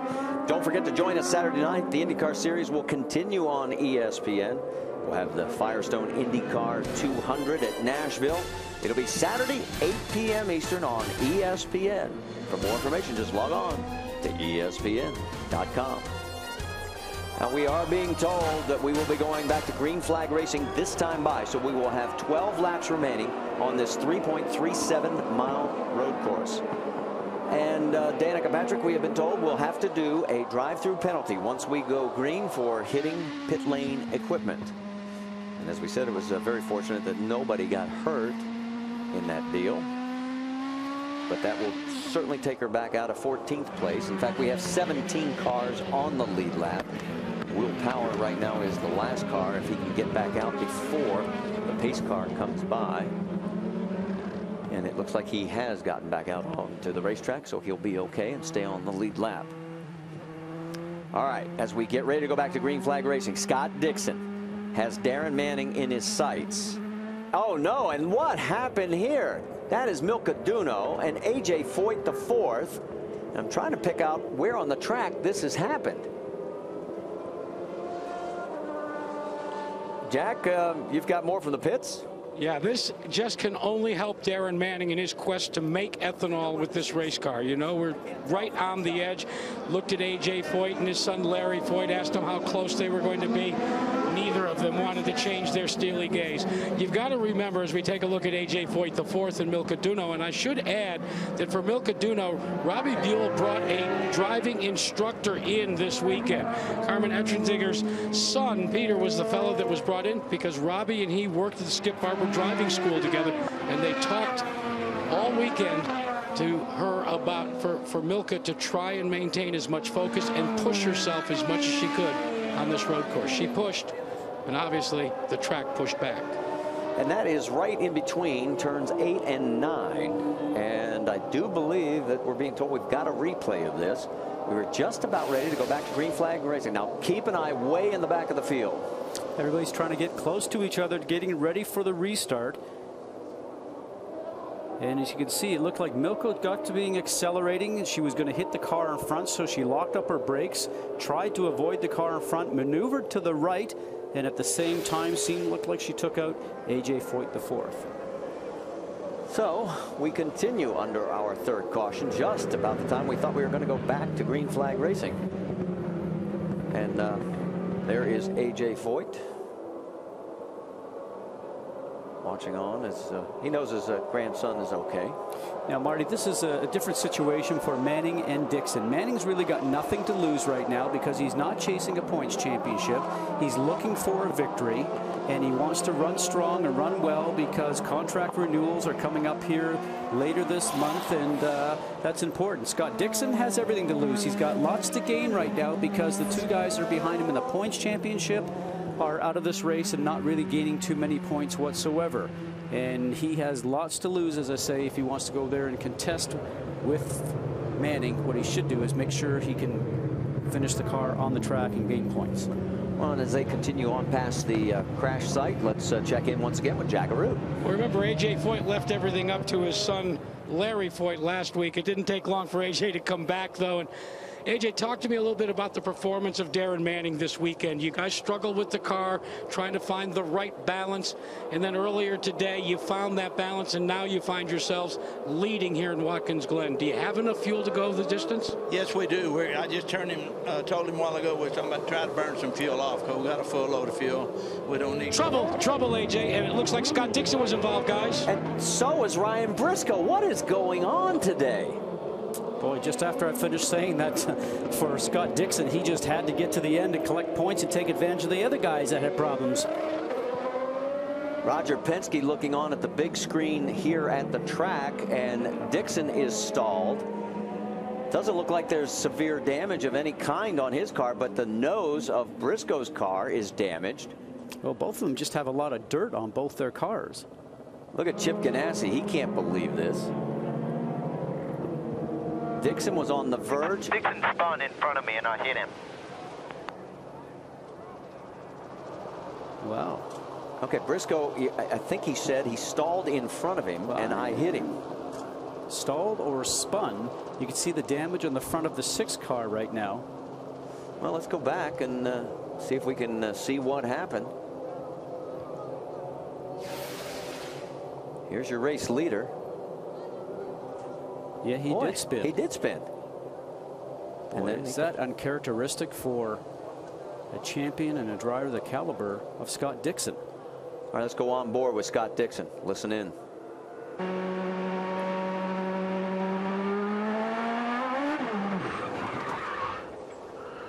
Just getting back on the gas. You know, it's strange because he wasn't coming up to the start. It's almost like he thought that he was about ready to go for a restart. He was too far behind Manning. He just steps out on him from Ryan Hunter-Reay's perspective. Boy, he almost clipped a wheel. Because on the restart, Bobby Rahaal's very happy because he knows 2 prime contenders right now are out of it. And for Chip Ganassi, he's just going, man, what is going on here? But Marty, overall, for a guy like Taryn Manning, he's going to love it. Briscoe doesn't get a chance to win. Roger Penske returns after being away for a couple of events, and he sees all this going on. And the points championship now is getting a little different. Well, the damaged number 6 is back in. They'll change the nose, but you mentioned points. Well, instead of being a 70-point lead as of right now, it would be back to 46 between the 9 car and the 3 of Elio Castroneves. 55 back to Dan Weldon. Vince?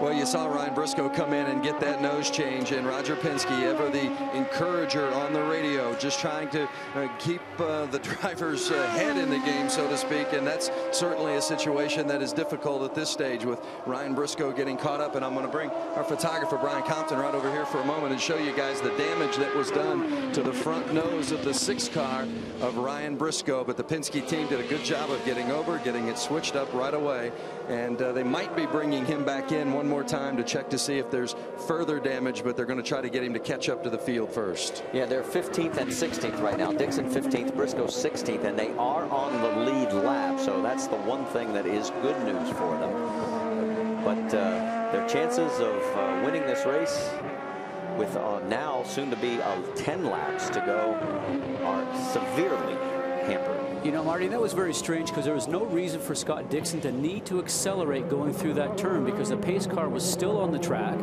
and they were going to do one more lap. The pace car comes off in the back area between the new track and the old track. And so for that situation, I'm just wondering whether he thought he was just sort of behind a little bit getting ready for the restart. It'll be interesting to talk to him at the end of this race. Right now, Taryn Manning, Ryan Hunter-Reay, first and second, Bruno Junqueira in fourth. None of those three have ever won an IndyCar race. Tony Kanaan has. Stay with us. Well, I fear to tell you, folks, we're going to try and go back to green flag racing this time by. They're heading up to turn number 8 one more time.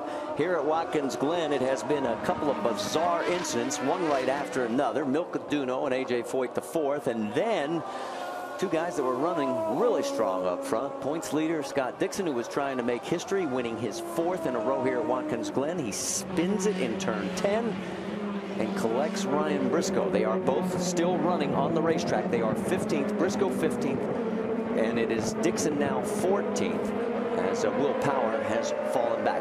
Let's reset it for you as they come through turn 10 and 11. It's Taryn Manning and Ryan Hunter-Reay, both looking for their first IndyCar wins. Tony Kanaan coming off of last week's win in third, Bruno Junqueira and Buddy Rice. That's our top 5, and we are back to green flag racing with 9 laps to go at Watkins Glen. And Ryan Hunter-Reay makes quick work and takes the lead. Had to do it on the restart because that's when all the cars are the closest. Got a great draft going down the front stretch, timed it perfectly. Now it's up to Manning to get a draft going down towards the bus stop to return the favor. Ryan Hunter-Reay takes the inside line. Look at Tony Kanaan. They're slicing and dicing. And Manning goes to the outside. He's going to have to give way there. Can hang on to that outside line going into the bus stop. And it costs them dearly at the exit. Absolutely. Now Tony Kanaan's going to try and make a run here on Manning. But, you know, Manning and Ryan Hunter-Reay are both two drivers that have been about 7/10 apart from each other in times, with Ryan Hunter-Reay being the guy that seems to have the fastest time. A lot of traffic behind all of the action up front. That is Marco Andretti. Oh, no, another crash. This is the 34 of Jamie Kamara. And another full course yellow comes out. With Ryan Hunter-Reay's going, boy, I didn't want to see this, but Taryn Manning says, okay, all right, I've learned something. I made a mistake here on the restart. I bet you he'll take advantage of this. Let's go back and take another look, see what happened to Jamie Kamara. Just loses it. The same entrance to the turn, the same place that Tony Kanaan, I believe, had a problem this morning. That's right. That's exactly what I was going to say. It looked like the very same spot where Tony had his problem. So Ryan Hunter-Reay is your race leader. He has not won in the IndyCar Series. Does he win today? Come back to find out. Well, once again at Watkins Glen, we are going to try and get this race green and keep it that way, as Ryan Hunter-Reay is out in front with about 7.5 laps to go. Brienne Pettigo is with his team owner. Bobby Rahal, 7 laps to go. Your driver's in the lead. What's in your mind right now? Go like hell. You know, he's doing a great job, made a great pass on that restart, and Manning raced cleanly and fairly, and you know, so all credit to him. And you know, there's a lot of laps left, but so far so good. He's been fast all day, and we just got to finish it off now. We'll let you get back to see if they go green. Well, we've been told pit lane is open, but I doubt anybody is going to take at this stage. And we have behind Manning and Ryan Hunter-Reay, Tony Kanaan is third, Buddy Rice is fourth. Marco Andretti hasn't made much noise today, but through all the attrition and damage out there, he is now fifth.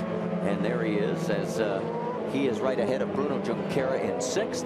Hideki Muto is seventh. Mario Moraes with his best run going into ninth. And then there's Graham Rahal, ninth. E.J. Vizo is in 10th. Mario Dominguez in 11th. And Danica Patrick is 12th, and Ryan Dixon is 13th, and Ryan Briscoe 14th. If you are just tuning in as we've passed the bottom of the hour and you're wondering what happened to Scott Dixon, thought he owned this place. Well, we did too until this. Take you back to show you what happened.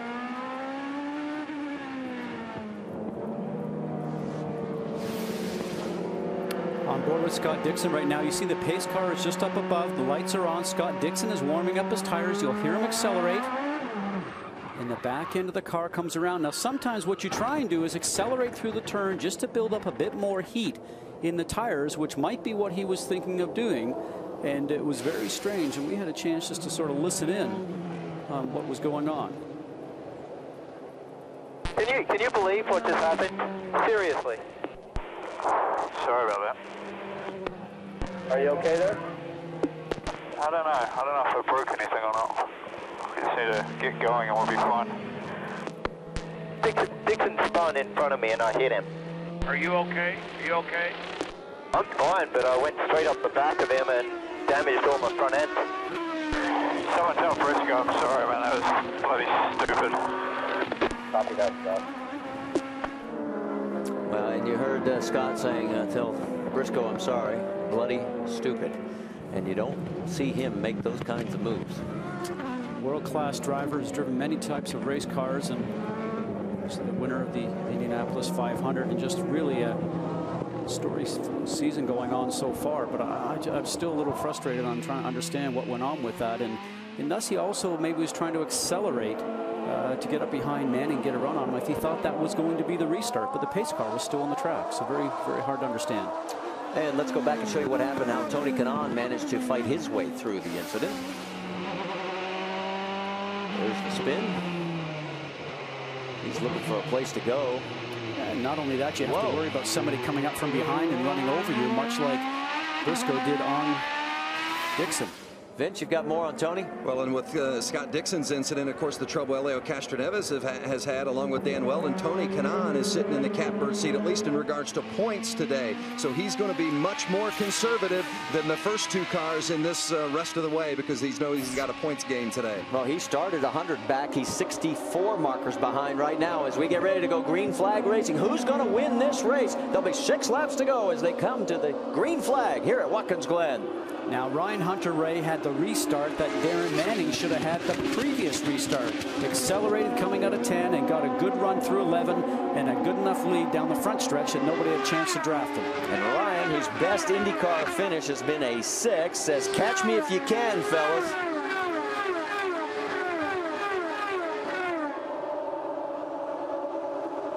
He's opened up about 0.8 of a second lead over second place. Down into the bus stop. On board with Tony Kanaan. He's in third. You see by the Firestone telemetry that throttle just really stabbing at it a few times, coming out of the bus stop, and then now going down through to the new section of the track into the boot. Car's not maybe working as well as he wanted to be. Hard on the brakes. Now this is turn 7 where everybody's had a lot of problems before. About a 90-foot grade change here, out of the turn all the way up through the top. Just doesn't seem like he can get on the gas quick enough. Now remember, this car was completely rebuilt on the rear end after he crashed this morning. Did not get a chance to practice with it. And as Vince Welch mentioned, maybe he's just being smart and sitting back here and going to make that car finish in third if that's comfortable for him, if he doesn't get an easy opportunity on trying to get past Taryn Manning. Well, you saw Manning get a little sideways coming out of turn 10. Not enough for Tony to close up, though. Meanwhile, a little further back, Buddy Rice has got his hands full with Marco Andretti and Bruno Junqueira right behind Marco. That also for position. 5 laps remaining here at Watkins Glen, and the lead by Ryan Hunter-Reay is up to 1.7 seconds in 1 lap. Danica Patrick doing her drive-through penalty for striking the pit lane equipment, so that will bump her back to 15th position. There are 15 cars on the lead lap out of the 26 that started. Marco took a look on the inside, was nowhere close enough to be able to make that pass work. But he gets a good run, now tries to pull back up on Buddy Rice. Now this is for 4th on the racetrack. It's the tightest battle we have going right now because Ryan Hunter-Reay has checked out on Taryn Manning by 1.7 seconds. Really what Marco's trying to do is just sort of fill the mirrors of Buddy Rice, who's in front of him, letting him know that he is there, hoping that Buddy might make a mistake, but Buddy's got way too much experience to fall for that trick. Buddy Rice has a great run going for the Dreyer Reinbold team. Right now, I think they'd be thrilled to just stay in 4th position. You can see Bruno Junqueira. No one seems to be able to pull up or make the pass. Marco, of course, has led a lot of laps, but has also had some incidents with 10 laps to go in 2 of those events that cost him dearly.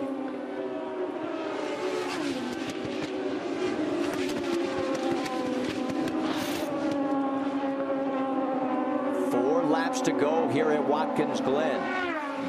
Nobody seems to be able to mount a charge on anybody right now. I'm sort of surprised after what we saw earlier in the race.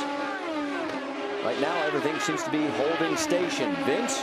Well, as you were discussing Marco Andretti filling the mirrors of Buddy Rice, and one thing, and two, Scott Goodyear, to consider is if Marco Andretti, as Tony Kanaan's teammate, makes Buddy Rice play a little more defensive, then Rice is less likely to be able to put forth a challenge to Tony Kanaan, who's the car in front of him, as Kanaan tries to protect his points position here. All right, thanks, Vince, for the update. You know, I was checking the board. We did had Graham Rahal has moved up to 8th. He managed to get around Hideki Muto on that last lap. So Graham, who's had his fair share of crashes on the ovals this year, of course, our winner back at St. Pete, we go on board with him as he is currently in 8th, and right ahead of him is Mario Marias, the 19-year-old driving for Dale Coyne Racing. Jack, you've got more?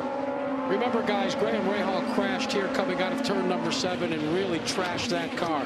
And then they had to use a hodgepodge of parts to try and get him qualified. Well, that team worked until 3:30 this morning to repair all the original parts on that hole-in-the-wall gang special.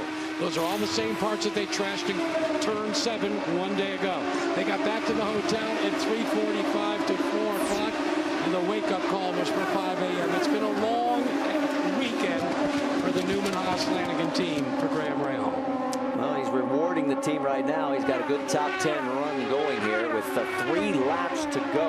While all this is going on back here, we can tell you that up front there is Ryan Hunter-Reay. The gap is now 2.2 seconds over Taryn Manning. It's another full second back to Tony Kanaan in 3rd. For Ryan, you see that he has 2 open wheel wins. Of course, that's over in the old days of Champ Car, and the last one being back at Milwaukee on the oval. Because we've had a little bit of attrition and some of the front runners have some problems here today, some people might look at this and think this is a bit of a gift for Ryan Hunter-Reay, but don't forget, he qualified 3rd, almost found himself even on the front row here in qualifying, so well deserving of this victory if he continues on here today and finds a checkered flag. Take a look as we've had a number of first-time winners this year in 08. Of course, Graham, Danica, Ryan Briscoe at Milwaukee. Can Ryan add his name to the list? Well, he's got about 2 turns and 2 laps to do it. A huge confidence builder for him, especially because we're going forward running on a lot of road courses here for the remainder of the season. And a driver that just continues to improve is very worthy of the victory here today if he finds us. No pressure, nice and smooth, focus forward. Focus forward, no pressure. No reason to stretch the car to the max. You can see the gap. It is now 2.6 seconds between 1st and 2nd place. Taryn Manning. This would be a great run for Taryn for this team. He finished 9th here at the Glen last year. He's finished a career best 4th in the IndyCar series at Japan, Nashville, Pikes Peak, and Detroit. Before this weekend here, Marty, you think of how many times Ryan Hunter-Reay has been up there in the top of the finishing order, just not getting to the end. We see a couple of times, even at places like Texas, where he and Marco Andretti got together. Had the opportunity to stand on the podium many times this year. Scott Dixon, you saw, has worked his way back up to 11th, and right behind him in 12th is Ryan Briscoe. That's E.J. Vizo right in front of the number 9 target machine of Dixon. Meanwhile, look at this. This is impressive for Ryan Hunter-Reay as he continues to maintain a very comfortable lead and knows he's not stretching it now. He knows that this time by it'll be 1 lap to go. No reason to bang the curbs, stretch it, to the max, because all you got to do is look at that flag there, and then remember that one more time. And White flag's out, plus 2.5. Bring it home, nice and smooth. down into turn number 1 for Ryan Hunter-Reay. You just think of the emotions inside that cockpit right now, Marty.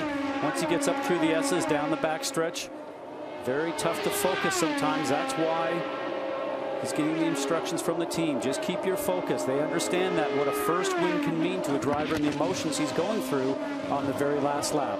When this day started, we thought we might be renaming this place Dixon International Raceway, because he certainly was the man to beat, going for 4 straight here at Watkins Glen. What it is turning out is to be a first-time win for Ryan Hunter-Reay if he can negotiate the last few turns down into turn number 7. All he has to do is keep it on the pavement. It is Manning, Kanaan, Rice, and Marco Andretti as your top 5, but the man of the moment is Ryan Hunter-Reay. Through turn 8 for the last time. Total of 3 more turns. The left-hander on turn 9. It'll be the 4th career win for Ray Hall Letterman Racing, and the first since Buddy Rice, can you think of this, 2004 back at Michigan. It'll be the 3rd open wheel win for Ryan Hunter-Reay. But as he comes to the stripe at Watkins Glen, it'll be the 1st IndyCar Series win for Ryan Hunter-Reay at the Glen. That's my boy. Good job, Ryan. Good job.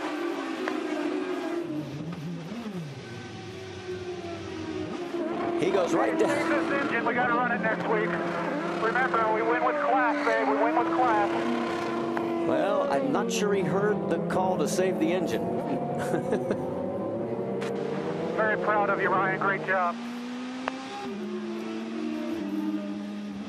For Ryan Hunter-Reay, it's a career day as he picks up his first IndyCar win, saluting the corner workers and the crowd here at the 3.3-mile layout of Watkins Glen. Some other notes as you see Bobby being interviewed on the radio. For Dale Coyne Racing, Bruno Junqueira, Mario Moraes, they had their best finishes this year. Junqueira 6th, Moraes 7th. So congratulations to them as they take a step forward in the long road of transitioning over from Champ Car. But the man of the moment right there is Ryan Hunter-Reay. Behind him is Taryn Manning, who has his best finish ever in the IndyCar Series, driving for A.J. Foyt in 2nd. Tony Kanaan picks up a lot of ground in the championship chase, finishing 3rd. And Buddy Rice with a strong run in 4th, as you see a very happy Bobby Rahal, as this team has really been coming together here this season with that man at the wheel. We're going to step aside for just 2 minutes. We'll return after this message from our ABC stations. We'll talk to our winner.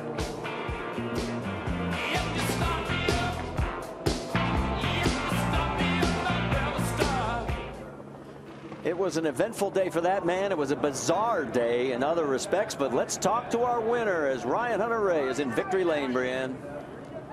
That's right, Marty. He's just gotten the traditional laurel wreath, celebrating for the very first time in IndyCar Series here history. Let him get the famous picture. Ryan Hunter-Reay, welcome to victory lane. I'm so happy. I can't even tell you. I was driving my rear end off those last couple laps. This team's awesome. These ethanol guys, they do it. They do an amazing job. Ethanol gave me the job, Bobby gave me the job, and now we're in victory circle. It's awesome. This is a dream come true. This was a big weekend for you, 4th of July. You had a lot of sponsors here. How big is it that it happened, your first win on 4th of July weekend? It's huge. You know, I'm an American kid. Ethanol on the side of the car, ethanol in the car. Got Izod, American clothing sponsor. We win on the 4th of July weekend in upstate New York. Doesn't get any more American than that. It's awesome. Jackaroo, this was not an easy one to win, but Ryan Hunter-Reay getting it done at the Glen. Indeed, Brianne, but also it's a tough day for Scott Dixon. Scott, can you tell us your version of what happened out there?